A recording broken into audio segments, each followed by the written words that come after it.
Item ಯಾವುದೇ ಇರಲಿ try ಮಾಡಿ ಆಚಿ ಚಿಕನ್ ಮಸಾಲಾ. ಮಧ್ಯಪ್ರಾಚ್ಯದ ಯುದ್ಧದ ಪರಿಣಾಮ ರಾಜ್ಯದಲ್ಲಿ ಕಮರ್ಷಿಯಲ್ ಗ್ಯಾಸ್ ಪೂರೈಕೆಯಲ್ಲಿ ಕಳೆದ ಕೆಲವು ದಿನಗಳಿಂದ ವ್ಯತ್ಯಯ ಆಗ್ತಾ ಇದೆ, ಪೂರೈಕೆಯಲ್ಲಿ ವ್ಯತ್ಯಾಸ ಆಗ್ತಿದೆ. ಈ ವಿಚಾರಕ್ಕೆ ಸಂಬಂಧಪಟ್ಟಂತೆ ಸರ್ಕಾರದ ಮುಖ್ಯ ಕಾರ್ಯದರ್ಶಿ ನೇತೃತ್ವದಲ್ಲಿ ಇವತ್ತು ಸಂಜೆ ಸಭೆ ನಡೆಯಿತು. ಕಮರ್ಷಿಯಲ್ ಗ್ಯಾಸ್ ಪೂರೈಕೆ ವಿಚಾರದಲ್ಲಿ ಕೊರತೆಯಾಗಿದೆ. ಸರ್ಕಾರದ ಮುಖ್ಯ ಕಾರ್ಯದರ್ಶಿ ನೇತೃತ್ವದಲ್ಲಿ ಸಭೆ ಇದೆ. ಇವತ್ತು ಸಂಜೆ ನಡೆಯುವಂತಹ ಸಭೆ ಇದು. ಗ್ಯಾಸ್ ಕಂಪನಿಯ ಅಧಿಕಾರಿಗಳು ವಿತರಕರ ಜೊತೆಗೆ ಸಭೆಯನ್ನು ಮಾಡ್ತಾರೆ. ಗ್ಯಾಸ್ ಸಿಲಿಂಡರ್ ನೀಡುವ ಬಗ್ಗೆ ಸಭೆಯಲ್ಲಿ ಚರ್ಚೆಗಳಾಗುತ್ತೆ. ವಿಧಾನಸೌಧದಲ್ಲಿ ನಡೆಯುವಂತಹ ಸಭೆ ಇದೆ. ಸಂಜೆ 4 ಗಂಟೆಗೆ ಸಭೆಯನ್ನು ಕರೆದಿದ್ದಾರೆ ಸರ್ಕಾರದ ಕಾರ್ಯದರ್ಶಿ ಶಾಲಿನಿ ರಜನೀಶ್. ಸಿಲಿಂಡರ್ಗಳಿಂದ ಉಂಟಾಗ್ತಾ ಇರುವಂತಹ ಅಭಾವ, ಹೋಟೆಲ್ಗಳು ಬಂದಾಗ್ತಾ ಇರೋದು, ಕೆಲವೊಂದಿಷ್ಟು ಸಮಸ್ಯೆಗಳಾಗ್ತಾ ಇದೆ ಬೆಂಗಳೂರುಗಳಲ್ಲಿ. ಹೀಗಾಗಿ ಇವತ್ತು ಸಭೆ ಇದೆ. ಹೋಟೆಲ್ಗಳಿಗೆ ಸಿಲಿಂಡರ್ ಒದಗಿಸುವ ಬಗ್ಗೆ ಚರ್ಚೆ ಮಾಡಲಾಗುತ್ತೆ. ರಾಜ್ಯದಲ್ಲಿ ಗ್ಯಾಸ್ಗಳ ಲಭ್ಯವಿರುವಂತಹ ಮಾಹಿತಿಯನ್ನು ಪಡಿತಾರೆ CS. ಹಾಗಾದರೆ ಈ ಸಭೆಯಲ್ಲಿ ಹೋಟೆಲ್ ಮಾಲೀಕರಿಗೆ ಏನಾದರೂ ಗುಡ್ ನ್ಯೂಸ್ ಸಿಗುತ್ತಾ ಅನ್ನುವಂತಹ ಪ್ರಶ್ನೆ ಇದೆ.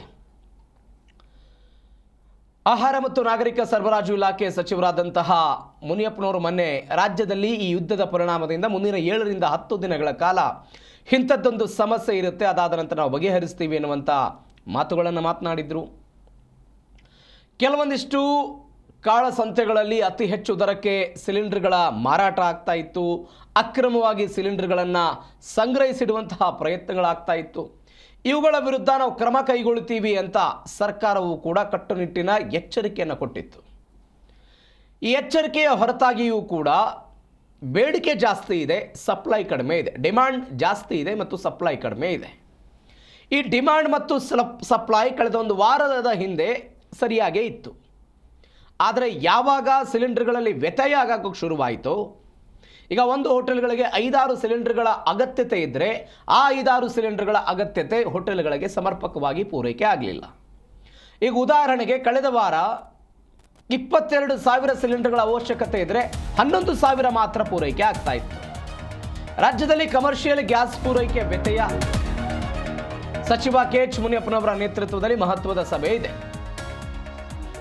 LPG ಸಿಲಿಂಡರ್ ಸಮಸ್ಯೆಗಳ ಕುರಿತಂತೂ ಮಹತ್ವದ ಸಭೆ ಇದು.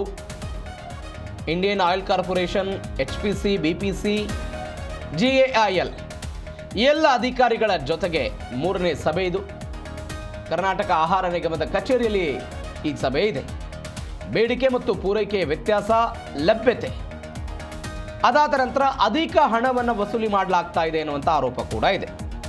ಫಿಲ್ಲಿಂಗ್ ಮತ್ತು ರೀಫಿಲ್ಲಿಂಗ್ ವಿಚಾರದ ಬಗ್ಗೆಯೂ ಕೂಡ ಚರ್ಚೆಯನ್ನು ಮಾಡಲಾಗುತ್ತೆ. ಈ ಬಗ್ಗೆ ಹೆಚ್ಚಿನ ಡೀಟೇಲ್ಸ್ ಕೊಡ್ತಾರೆ ನಮ್ಮ ಪ್ರತಿನಿಧಿ ರಾಚಪ್ಪ. ಫೋನ್ ಸಂಪರ್ಕದಲ್ಲಿದ್ದಾರೆ. ರಾಚಪ್ಪ, ರಾಜ್ಯದಲ್ಲಿ ಕಮರ್ಷಿಯಲ್ ಸಿಲಿಂಡರ್ಗಳ ಪೂರೈಕೆ ಕೊರತೆ ಕಳೆದ ಒಂದು ವಾರದಿಂದ ಹೆಚ್ಚು ಕಡಿಮೆ ಆಗ್ತಾ ಇದೆ. ಇವತ್ತು 2 ಸಭೆಗಳಿದೆ, ಒಂದು ಸರ್ಕಾರದ ಮುಖ್ಯ ಕಾರ್ಯದರ್ಶಿ ಮತ್ತು ಸಚಿವರ ಸಭೆ. ಯಾವೆಲ್ಲ ವಿಚಾರಗಳ ಚರ್ಚೆ ಆಗಬಹುದು, ಯಾರ್ಯಾರೆಲ್ಲ ಭಾಗಿಯಾಗ್ತಾರೆ ಇದರಲ್ಲಿ? ಪ್ರವೀಣ್, ಇಂದು ಬೆಳಗ್ಗೆ 10 ಗಂಟೆಗೆ ಸಚಿವ ಆಹಾರ ಮತ್ತು ನಾಗರಿಕ ಪೂರೈಕೆ ಸಚಿವ ಅಂತ KH ಮುನಿಯಪ್ಪ ನೇತೃತ್ವದಲ್ಲಿ ವಸಂತ ನಗರದಲ್ಲಿರುವಂತಹ ಆಹಾರ ನಿಗಮದಲ್ಲಿ ಇಂದು ಸಭೆಯನ್ನು ಕರೆಯಲಾಗಿದೆ. ವಿಶೇಷವಾಗಿ ಈಗೇನು LPG ಸಿಲಿಂಡರ್, ವಿಶೇಷವಾಗಿ ಏನು ಕಮರ್ಷಿಯಲ್ ಸಪ್ಲೈ ಸಂಬಂಧಪಟ್ಟಂತೆ ಆಗ್ತಿರುವಂತಹ ಸಮಸ್ಯೆಗಳು ಮತ್ತು ವ್ಯತ್ಯಯಗಳ ಬಗ್ಗೆ ಅವರು ಪರಿಶೀಲನೆ ನಡೆಸುವಂತ ಒಂದು ಸಾಧ್ಯತೆ ಇದೆ. ಈಗಾಗಲೇ ಅಧಿಕಾರಿಗಳಿಂದ ಮಾಹಿತಿಯನ್ನು ಕೇಳಿದ್ದಾರೆ. ಎಲ್ಲೆಲ್ಲಿ ಕಮರ್ಷಿಯಲ್ ಗ್ಯಾಸ್ ಸಪ್ಲೈ ಇದೆ ಮತ್ತು ಅದರ ಲಭ್ಯತೆ ಮತ್ತು ಸರಬರಾಜು ವಿಷಯದಲ್ಲಿ ಆಗ್ತಿರೋ ಗೊಂದಲಗಳು ಯಾಕೆ, ಎಲ್ಲಾ ಕಡೆಗಳಲ್ಲೂ ಸಹ ಹೋಟೆಲ್ಗಳಿಗೆ ಸರಿಯಾಗಿ ಸರಬರಾಜು ಆಗ್ತಾ ಅಂತ ಅನ್ನೋ ಕಾರಣಕ್ಕೋಸ್ಕರ ಹೋಟೆಲ್ಗಳನ್ನ ಬಂದ್ ಮಾಡ್ತಾ ಇದ್ದಾರೆ ಅಂತ ಅನ್ನೋದು, ಮತ್ತು ಊಟ ತಿಂಡಿ ಸರಬರಾಜು ಸಮಸ್ಯೆ ಆದ್ರೆ ಇಡೀ ಬೆಂಗಳೂರಿನಲ್ಲಿ ಬಹುತೇಕ ನಂಬಿಕೊಂಡಿರುವಂತಹ ಉದ್ಯೋಗಿಗಳಿರ್ಬೋದು ಅಥವಾ ಕಾರ್ಮಿಕರಿರ್ಬೋದು ಅದು ಸಮಸ್ಯೆಯನ್ನು ಎದುರಿಸುವಂತ ಸಾಧ್ಯತೆ ಮತ್ತು ಇದ್ರ ಮೇಲೆ ಉತ್ಪಾದನೆ ಮೇಲೆ ಹೊಡೆತ ಬೀಳುವಂತ ಸಾಧ್ಯತೆ. ಇದ್ರ ಜೊತೆಗೆ ಸಾಗಾಣಿಕೆ ಇರ್ಬೋದು, LPG ಗ್ಯಾಸ್ ಇರ್ಬೋದು ಅಥವಾ ಸರಕು ಸಾಗಾಣಿಕೆ ವಿಚಾರದಲ್ಲೂ ಸಹ ಇದು ಹೊಡೆತ ಬೀಳುತ್ತೆ. ಅದರಿಂದಾಗಿ ನೇರವಾಗಿ ಇದು ಗ್ರಾಹಕರು ಮತ್ತು ಸಾರ್ವಜನಿಕರ ಮೇಲೆ ಪರಿಣಾಮ ಬೀರುತ್ತೆ. ಇದರಿಂದಾಗಿ ಆರ್ಥಿಕ ಮಿತವ್ಯಯ ಆರ್ಥಿಕ ಹೊಂದಾಣಿಕೆಯಲ್ಲಿ ಸಮಸ್ಯೆ ಆಗ್ಬೋದು ಅಥವಾ ಆರ್ಥಿಕತೆಯಲ್ಲಿ ಸಮಸ್ಯೆ ಸೃಷ್ಟಿ ಆಗ್ಬೋದು, ರಾಜ್ಯ ಸರ್ಕಾರಕ್ಕೆ ಆದಾಯದ ಕೋತನೂ ಆಗ್ಬೋದು ಅಂತ ಆತಂಕವೂ ಸಹ ರಾಜ್ಯ ಸರ್ಕಾರದಲ್ಲಿ ಇದೆ. ಇವೆಲ್ಲ ವಿಚಾರಗಳನ್ನ ಗಮನದಲ್ಲಿಟ್ಟುಕೊಂಡು ಸಚಿವ KH ಮುನಿಯಪ್ಪನವರು ಹಿಂದೂಸ್ತಾನ್ ಪೆಟ್ರೋಲಿಯಂ, ಭಾರತ್ ಪೆಟ್ರೋಲಿಯಂ, ಅದೇ ರೀತಿ ಗೇಲ್ ಕಂಪನಿಯ ಅಧಿಕಾರಿಗಳ ಜೊತೆ ಸಭೆಯನ್ನ ಕರೆಯಲಾಗಿದೆ. ಇವರೆಲ್ಲರೂ ಸಹ ಗ್ಯಾಸ್ ಸಪ್ಲೈ ಮತ್ತು ಸಪ್ಲೈ ಚೈನ್ ಅನ್ನ ಮತ್ತೆ ಅದಕ್ಕೆ ಡೀಲರ್ ಮತ್ತೆ ಡಿಸ್ಟ್ರಿಬ್ಯೂಟರ್ ನಡುವೆ ಇರುವಂತಹ ಹೊಂದಾಣಿಕೆಯನ್ನ ಯಾವ ತರ ಮೇಂಟೈನ್ ಮಾಡ್ತಿದೆ ಅಂತ ಅನ್ನೋದು ಪ್ರಮುಖವಾಗಿ ಕೇಳಿ ಬಂದಿರುವಂತದ್ದು.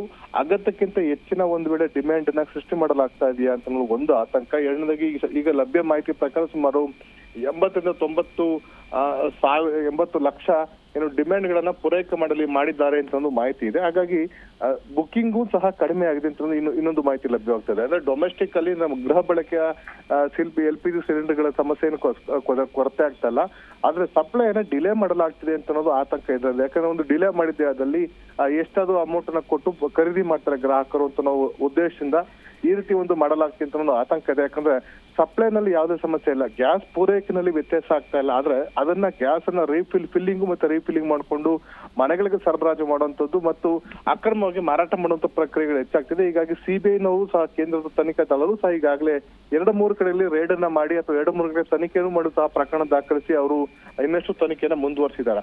ಹೀಗಾಗಿ ಇವೆಲ್ಲವನ್ನು ಪರಿಶೀಲನೆ ಮಾಡಿಕೆ ಕಾನೂನು ಸಚಿವರಂತ KH ಮುನಿಯಪ್ಪನವರು ಇಂದು ಸಭೆನೇ ಕರೆದಿದ್ದಾರೆ ಮತ್ತು ಲಭ್ಯತೆ ಎಷ್ಟಿದೆ, ಬೇಡಿಕೆ ಎಷ್ಟಿದೆ, ಪೂರೈಕೆ ಎಷ್ಟಾಗ್ತಿದೆ ಮತ್ತು ಅದರಲ್ಲಿರುವಂತಹ ವ್ಯತ್ಯಾಸ ಎಷ್ಟಿದೆ ಮತ್ತು ಡೀಲರ್ ಮತ್ತೆ ಕಸ್ಟಮರ್ ನಡುವೆ ಕನ್ಸ್ಯೂಮರ್ ಮತ್ತು ಕಸ್ಟಮರ್ ನಡುವೆ ಸಮಸ್ಯೆಗಳೇನು, ವಿತರಣೆಯಲ್ಲಿ ಆಗ್ತಿರುವಂತಹ ಲೋಪಗಳೇನು ಮತ್ತು ಯಾರೆಲ್ಲ ಇಲ್ಲಿ ಮಧ್ಯದಲ್ಲಿ ಇದನ್ನ ದುರುಪಯೋಗ ಮಾಡ್ಕೊಳ್ಳೋ ಪ್ರಯತ್ನವನ್ನ ಮಾಡ್ತಿದೆ ಅದನ್ನ ಯಾವ ತರ ಟ್ಯಾಕಲ್ ಮಾಡಬೇಕು, ಇದ್ರ ಬಗ್ಗೆ ಸಭೆ ಸೇರಿ ಅಂತಿಮವಾಗಿ ಒಂದು ಚರ್ಚೆ ನಡೆಸಿ ಒಂದು ತೀರ್ಮಾನವನ್ನು ಕೈಗೊಳ್ಳುವಂತ ಸಾಧ್ಯತೆ.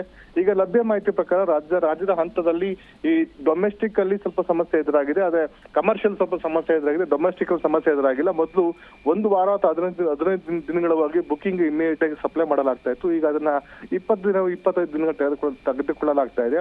ಇದಕ್ಕೆ ಕಾರಣ ಏನು ಅಂತ ಬಗ್ಗೆ ಸಹ ಒಂದಷ್ಟು ಪರಿಶೀಲನೆ ನಡೆಸಲಾಗುತ್ತೆ. ಅದೇ ರೀತಿ ಸಂಜೆ CS ಮುಖ್ಯ ಕಾರ್ಯದರ್ಶಿ ಶಾಲಿನಿ ರಜನೀಶ್ ಅವರ ನೇತೃತ್ವದಲ್ಲೂ ಸಹ ಸಭೆ ನಡೆಯಲಿದೆ. ಕಳೆದ ವಾರ ಆದಂತ ಸಭೆಯಲ್ಲಿ ಅವ್ರ ಮುಖ್ಯ ಕಾರ್ಯದರ್ಶಿಗಳು ವರದಿಯನ್ನ ಕೇಳಿದು ಈ ಒಂದು ಆಯಿಲ್ ಕಂಪನಿಗಳ ಅಥವಾ ಗ್ಯಾಸ್ ಕಂಪನಿಗಳ ಅಧಿಕಾರಿಗಳಿಂದ ಮಾಹಿತಿಯನ್ನ ಕೇಳಿದು ಎಷ್ಟು ಸರಬರಾಜು, ಎಷ್ಟು ಪೂರೈಕೆ ಆಗ್ತಿದೆ, ಬೇಡಿಕೆ ಎಷ್ಟಿದೆ ಮತ್ತು ವಿಶೇಷ ಅಂತಂದ್ರೆ ಈ ಹಬ್ಬ ಹರಿದಿನಗಳ ಸಂದರ್ಭದಲ್ಲಿ ಉಂಟಾಗ್ತಿರುವಂತ ಸಮಸ್ಯೆಗಳು.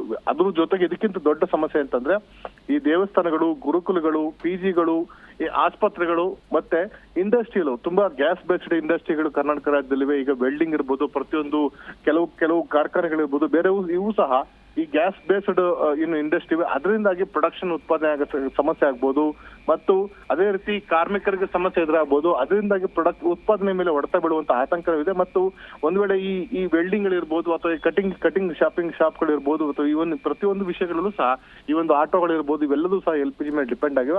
ಅಂತಹ ಸಂದರ್ಭದಲ್ಲಿ ಯಾವ ತರ ನಿರ್ವಹಣೆ ಮಾಡಬೇಕು, ಒಂದ್ ವೇಳೆ ಅವ್ರಿಗೆ ಯಾವ ತರ ಪೂರೈಕೆ ಮಾಡಬೇಕು, ವ್ಯತ್ಯಯಗಳನ್ನು ಹೇಗೆ ಸಮರ್ಪಕವಾಗಿ ನಿರ್ವಹಣೆ ಮಾಡಬೇಕು ಅನ್ನೋ ಬಗ್ಗೆ ಸಂಬಂಧಪಟ್ಟಂತೆ ಅಧಿಕಾರಿಗಳಿಗೆ ಶಾಲಿನಿ ರಜನೀಶ್ ಅವರು ಮಾಹಿತಿಯನ್ನು ತೆಗೆದುಕೊಡ್ತಿದ್ದಾರೆ ಮತ್ತು ಮಾಹಿತಿಯನ್ನ ಸೂಚನೆ ಕೊಡುವಂತ ಸಾಧ್ಯತೆ. ಕಳೆದ ವಾರ ಮುಖ್ಯ DGP ಸಲೀಂ ಅಹಮದ್ ಇರ್ಬೋದು ಮತ್ತು ಕಮಿಷನರ್ ಸಿಮಂತ್ ಕುಮಾರ್ ಸಿಂಗ್ ಸೇರಿದಂತೆ ಹಿರಿಯ ಅಧಿಕಾರಿಗಳು ಸಭೆ ನಡೆಸಿ ಈ ರೀತಿ ಅಕ್ರಮ ದಂಧೆಗಳು ಕಂಡು ಬಂದಿದ್ದಲ್ಲಿ ಇದನ್ನ ಟ್ಯಾಕಲ್ ಮಾಡಿ ಇಮಿಡಿಯೇಟ್ ಆಗಿ FIR ದಾಖಲ್ ಮಾಡಿ ಅಂತಹ ಅಕ್ರಮ ಫಿಲ್ಲಿಂಗ್ ಸೆಂಟರ್ ಗಳನ್ನ ನೀವು ದಾಳಿ ಮಾಡಿ ಅಂತ ಸೂಚನೆ ಕೊಟ್ಟಿದ್ರು. ಹಾಗಾಗಿ ಅದ್ರ ಮೇಲೂ ಸಹ ಒಂದಷ್ಟು ಕೆಲವು ಕಡೆ FIR ಗಳು ದಾಖಲಾಗಿದೆ. ಇವೆಲ್ಲದನ್ನು ಸಹ ಸಮಗ್ರವಾಗಿ ಶಾಲಿನಿ ರಜನೀಶ್ ಅವರು ಪರಿಶೀಲನೆ ನಡೆಸಿ ಸರ್ಕಾರಕ್ಕೆ ಮಾಹಿತಿ ನೀಡುವಂತ ಸಾಧ್ಯತೆ ಮತ್ತು ಮುನಿಯಪ್ಪನವರು ಸಹ ಇಂದು ವಿಧಾನಮಂಡಲದ ಮೊನ್ನೆ ಆದಂತ ಚರ್ಚೆಯಲ್ಲಿ ವಿಧಾನಮಂಡಲಕ್ಕೆ ಅವರು ಮಾಹಿತಿಯನ್ನು ಕೊಟ್ಟಿದ್ರು. ಅದರ ಮುಂದುವರೆದ ಭಾಗವಾಗಿ ಇಂದು ಏನೆಲ್ಲ ಕ್ರಮಗಳನ್ನು ಕೈಗೊಂಡಿದೆ ಮತ್ತೆ ಏನೆಲ್ಲ ಸಮಸ್ಯೆಗಳು ಇದೆ ಅಂತ ಅನ್ನೋದನ್ನು ಸಹ ಮುನಿಯಪ್ಪನವರು ವಿಧಾನಸಭೆಗೆ ವಿವರಣೆ ನೀಡುವಂತ ಸಾಧ್ಯತೆ ಇದೆ. Praveen. Okay Rajappa, thank you ನಿಮ್ಮೆಲ್ಲ ಡೀಟೇಲ್ಸ್ಗೆ.